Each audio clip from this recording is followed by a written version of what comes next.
주님께서 집을 세우지 아니하시면 집을 세우는 사람의 수고가 헛되며 주님께서 성을 지키지 아니하시면 파수꾼의 깨어 있음이 헛된 일이다.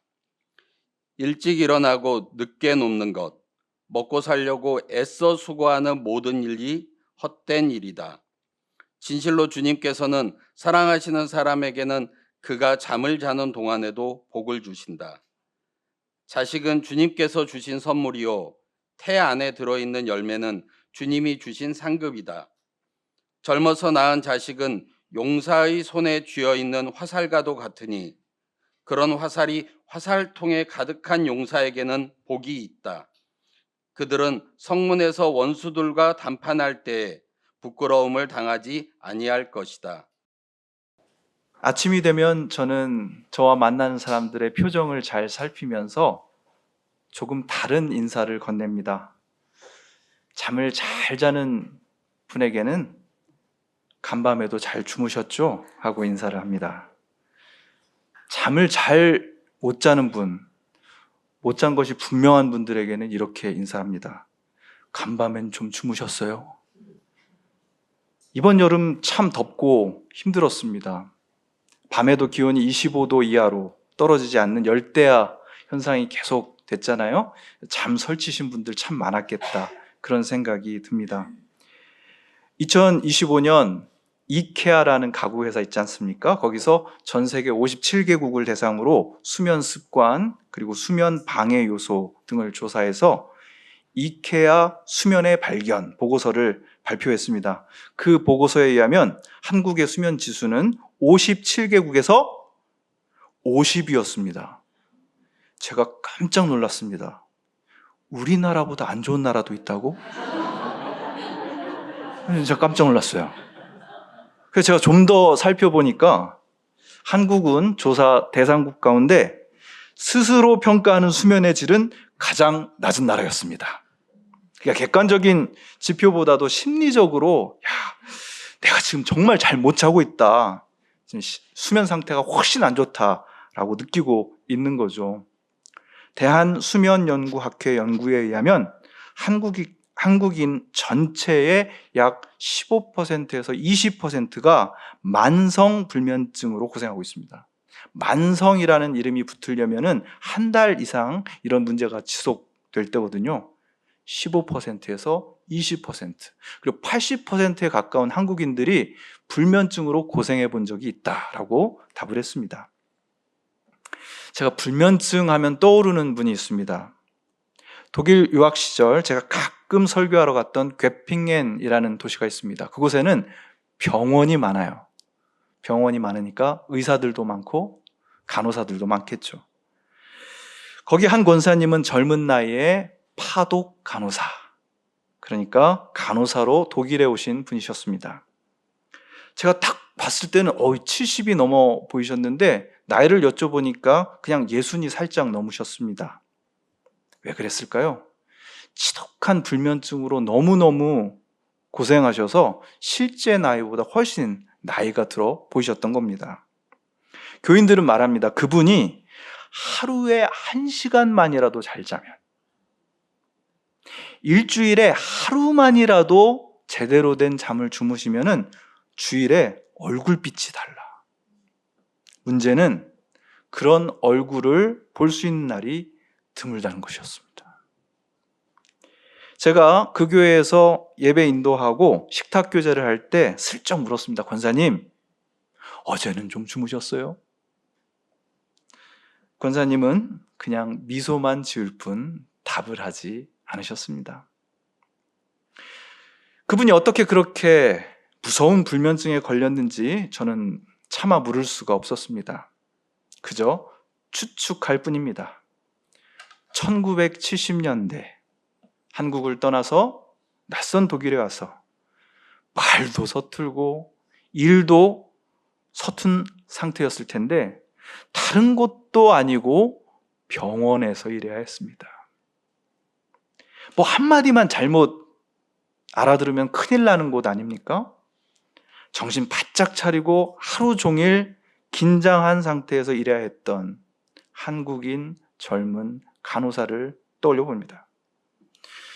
의사의 중요한 독일어를 못 알아들어서 쩔쩔맬 때, 갑자기 응급 환자가 닥쳐서 어떻게 해야 될지 모를 때, 까다로운 환자가 독일말로 화를 내면서 퍼부을 때, 동료들에게 은근히 따돌림을 당할 때, 그런 하루를 보내고 집에 돌아와 천근만근 무거운 몸을 침대에 누웠건만 내일은 어떻게 살아야 되지? 그런 걱정으로 이리 뒤척 저리 뒤척 누워는 있지만 잠에 들지 못하는 상태가 그렇게 하루하루 심해진 것은 아닌가 생각을 해봅니다. 오늘 본문은 잠과 관련된 참 유명한 본문입니다. 진실로 주님께서는 사랑하시는 사람에게는 그가 잠을 자는 동안에도 복을 주신다. 이렇게 새 번역은 옮겨놓았지만 우리에게 익숙한 것은 개역개정, 그러므로 여호와께서 그의 사랑하시는 자에게 잠을 주시는도다입니다. 개역개정이 히브리어 원문에 가깝습니다. 많은 영어 번역도 그렇게 번역하고 있습니다. For he gives to his beloved sleep 이렇게 돼 있어요. 그분은 그가 사랑하는 사람에게 잠을 주신다. 이 말씀은 잠이 많은 사람들에 의해서 많이 악용되어 왔습니다. 설교 시간에, 수업 시간에 수시로 잠을 자시는 분들은 이 말씀을 근거로 본인이 축복받은 삶을 살고 있느라고 간섭하지 말라고 목소리를 높이셨습니다. 아마 그래서 새 번역이 조금 굉장히 신경 써서 의역을 한 게 아닌가라는 생각이 듭니다. 자, 근데 다른 한편 잠 못 자는 사람에게는 이 얼마나 가혹한 말이라는 말입니까? 한국교회에서 꽤 영향력 있는 설교자 하면 떠오르시는 분은 김기석 목사님.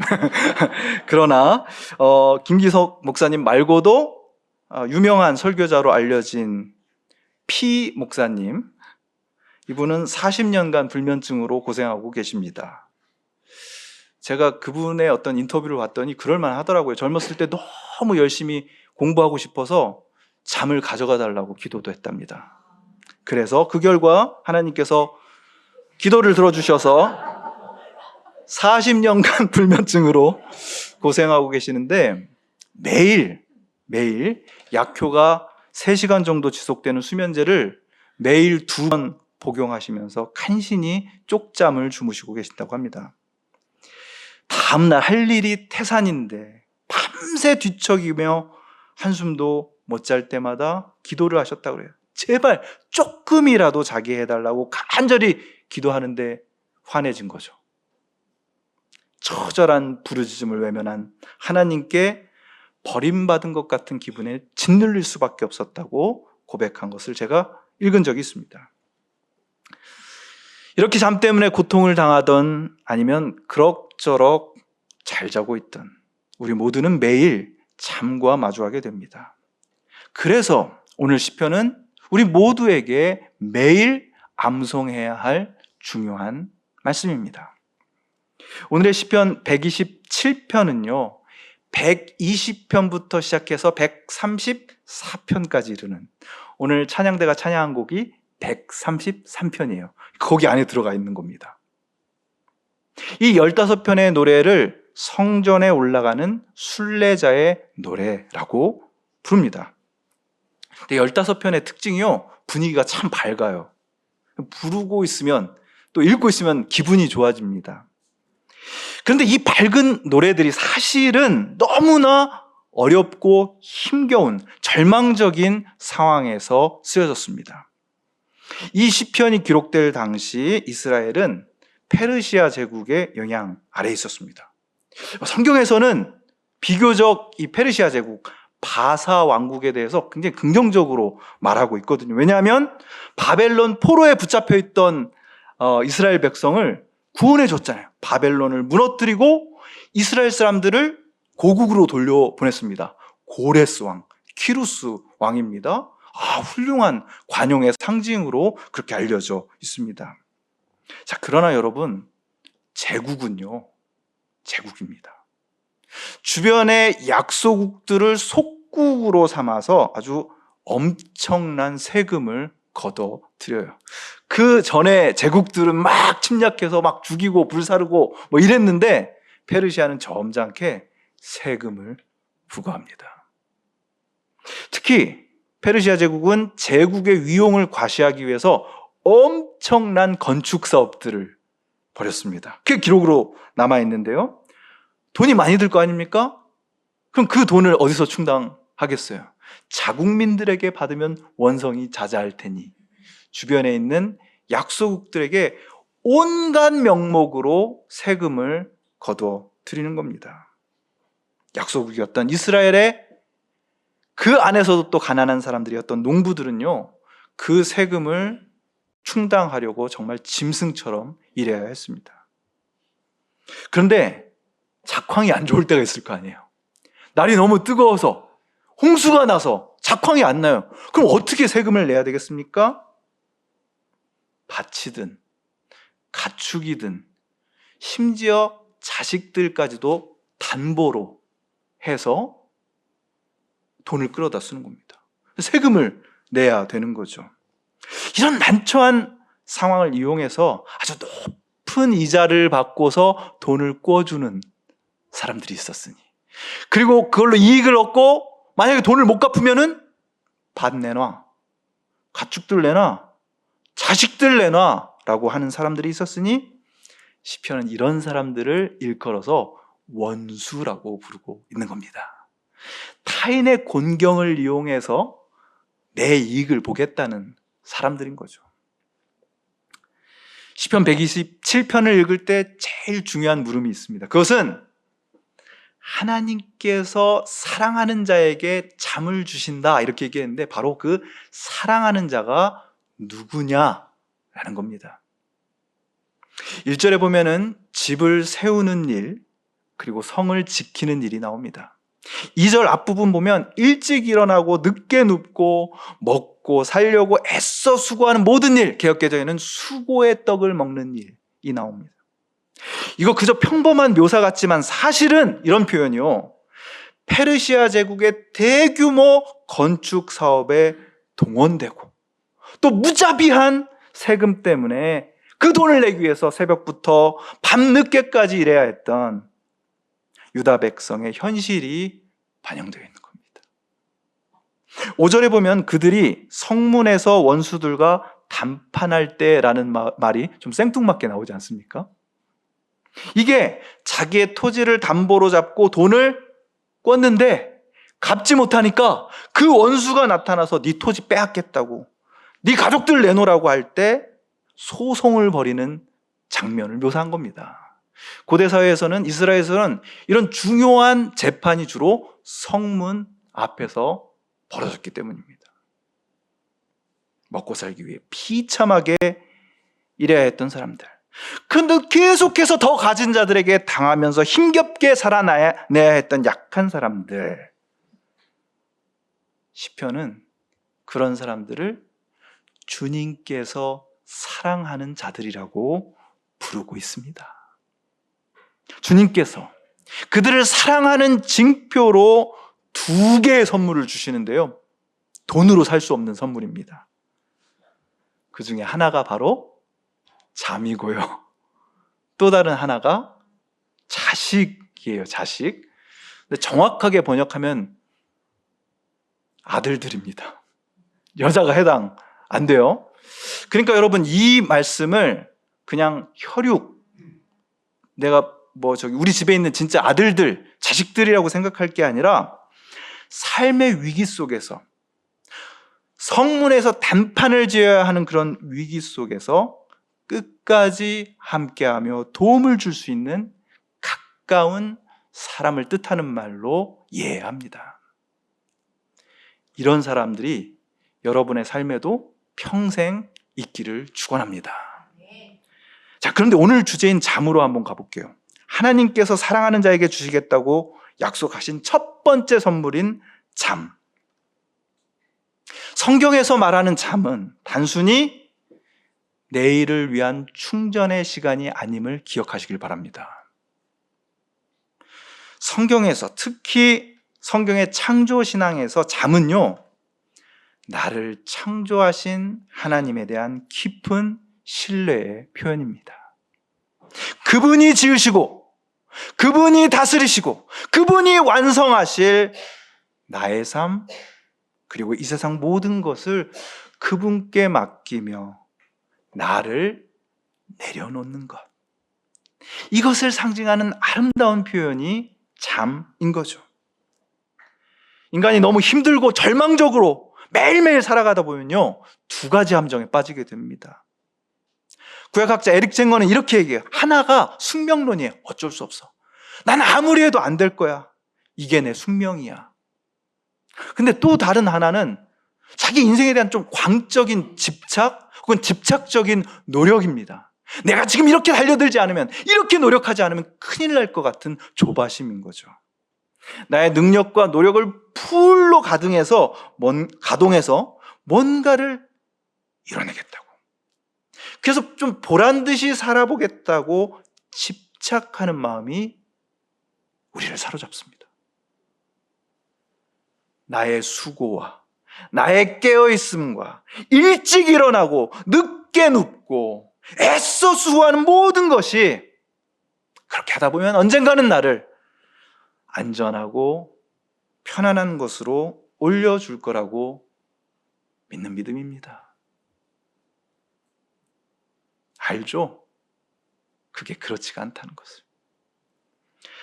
그런 사람들에게, 그런 우리에게 하나님께서 말씀하십니다. 내가 너와 함께 하지 않으면, 뭔가를 일으켜 세우겠다는 너의 수고가 헛되며, 내가 너와 함께 하지 않으면 뭔가를 지켜내겠다는 너의 깨어있음이 헛되며, 일찍 일어나고 늦게 누우며 그렇게 잠까지 줄여가며 어떻게든 해보려는 그 모든 일이 헛된 것이다. 저는 물음표를 이렇게 해놨어요. 왜 헛되지? 그래도 수고 열심히 하고 깨어있고 잠 줄여가며 열심히 하니까 뭐 좀 얻는 게 있던데, 안 그래요?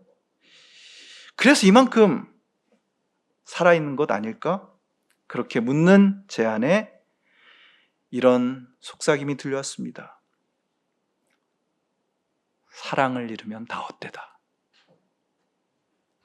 나를 잊게 한 사랑, 진흙덩이인 저와 여러분을 여기까지 오게 한 사랑, 그 사랑이 여러분을 향해 너는 내 사랑하는 자다 라고 하는 말씀을 듣지 못한다면 나의 수고도 헛되고 깨어있음도 헛되고 잠 못 자고 고민하며 일하는 것도 다 헛됩니다. 너는 내 사랑하는 딸이다. 너는 내 사랑하는 아들이다. 그 말을 들어본 지가 언제이신가요? 너는 내 사랑하는 자, 내가 너에게 잠을 준다. 길게 푹 자는 것이든 짧게 얕게 자는 잠이든, 이 지독한 경쟁의 세상에서 내가 아무것도 안 하고 가만히 누워 있을 수 있다는 것. 여러분, 그것은 하나님의 사랑에 나를 맡기는 표현임을 믿으시길 바랍니다.